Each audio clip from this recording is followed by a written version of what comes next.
Hello বন্ধুরা, কেমন আছো সবাই? আজ আমরা দেখব জনপ্রিয় মার্বেল ক্যারেক্টারের উপরে তৈরি সিনেমা স্পাইডারম্যান। 2002 সালে মুক্তি পাওয়া এই অ্যাকশন ফ্যান্টাসি সিনেমার আইএমডিবি রেটিং 7.3, যেটা তৈরি করতে খরচ হয়েছিল 13,90,00,000 US ডলার। আর টোটাল বক্স অফিস কালেকশন হলো 82,50,00,000 US ডলার। তো গল্পটা শুরু হয় আমেরিকার একটা ছোট্ট শহর থেকে, যেখানে এই গল্পের প্রধান চরিত্র পিটার পার্কারকে দেখানো হয়। পিটারের মা বাবা মারা গেছিল, সেজন্য ছোট থেকেই ও নিজের আঙ্কেল আর আন্টির সঙ্গেই থাকতো। ওর আঙ্কেলের নাম ছিল বেন আর আন্টির নাম মে। পিটার পড়াশোনায় খুবই ভালো ছিল, কিন্তু ওর মধ্যে কোনো রকম সাহস বা আত্মবিশ্বাস একদমই ছিল না।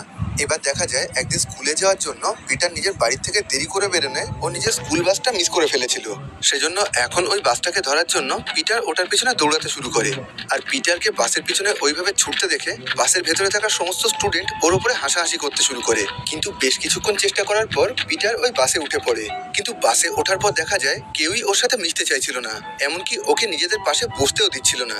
দেখে খুব ভালোভাবেই বোঝা যাচ্ছিল পিটার খুবই সাদাসিধে পড়ুয়া একটা বাচ্চা ছিল, যার মধ্যে কোনো রকম আত্মবিশ্বাস বা কোনো রকম সাহস ছিল না। সেজন্য বাসে ওঠার পর বেশ কিছু স্টুডেন্ট ওকে বুলি করতে শুরু করে, মানে ওর উপরে অত্যাচার করে সেই ব্যাপারটা নিয়ে মজা করতে শুরু করে। কিন্তু পিটারের মধ্যে কোনো রকম ভাবে প্রতিবাদ করার ক্ষমতা ছিল না। আর এই বাসের মধ্যেই মেরি জেন নামের একটা মেয়ে ছিল, যে পিটারের পাশের বাড়িতেই থাকতো। আর পিটার ওকে ছোটবেলা থেকেই খুবই পছন্দ করত, কিন্তু নিজের সাহস আর আত্মবিশ্বাসের অভাবে কখনোই ওকে নিজের মনের কথাটা বলে উঠতে পারেনি। এবার দেখা যায় কিছুক্ষণ পর ওই বাসের সমস্ত স্টুডেন্টকে একটা শিক্ষামূলক ভ্রমণের জন্য কলম্বিয়া ইউনিভার্সিটির বিজ্ঞান বিভাগে ঘুরতে নিয়ে আসা হয়েছে। এবার এরা সবাই ওই ইউনিভার্সিটির ভেতরে ঢোকার আগে ওখানে পিটারের বন্ধু হ্যারি অসবর্ন চলে আসে। হ্যারিও পিটারের সঙ্গে একই স্কুলেই পড়তো, আর ও খুবই ধনী পরিবারের সন্তান ছিল। সেজন্য ও কখনোই বাসে করে স্কুলে যেত না।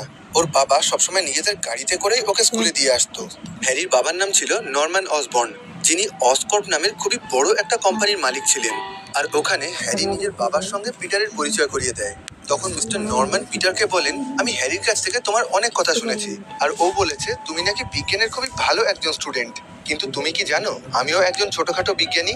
তখন পিটার বলে, হ্যাঁ জানি, আর আমি আপনার আবিষ্কার সম্পর্কে পড়েছি, ওটা খুবই ভালো হয়েছে। যেটা শুনে মিস্টার নরম্যান পিটারের ওপরে খুবই খুশি হয়। এবার পিটার আর হ্যারি বাকি সমস্ত স্টুডেন্টের সঙ্গে ওই ইউনিভার্সিটির ভেতরে ঢুকে যায়। আর ওখানে একজন ট্যুর গাইড এদের সবাইকে জানায়, দীর্ঘ 5 বছর ধরে আমরা বিভিন্ন প্রজাতির মাকড়সার ওপরে পরীক্ষা করছি, আর এখন এই সমস্ত মাকড়সার ডিএনএর মধ্যে পরিবর্তন করে ওদের শারীরিক ক্ষমতা অনেক গুণ বাড়িয়ে দিয়েছি। সেজন্য এখন এদের তৈরি জালের সাহায্যে এরা বহুগুণ ভারী জিনিসকেও ওপরে তুলতে পারবে। আর সেই একই সাথে এদের শারীরিক ক্ষমতা অনেকটা বেড়ে গেছে, যে জন্য এখন এরা এক জায়গায় দাঁড়িয়ে সেখান থেকে অনেক লম্বা লাফ মারতে পারে। আর এদের মস্তিষ্কের সমস্ত ইন্দ্রিয় এতটাই সক্রিয় হয়ে গেছে যে এরা নিজেদের দিকে আসা যে কোনো বিপদকেই আগে থেকে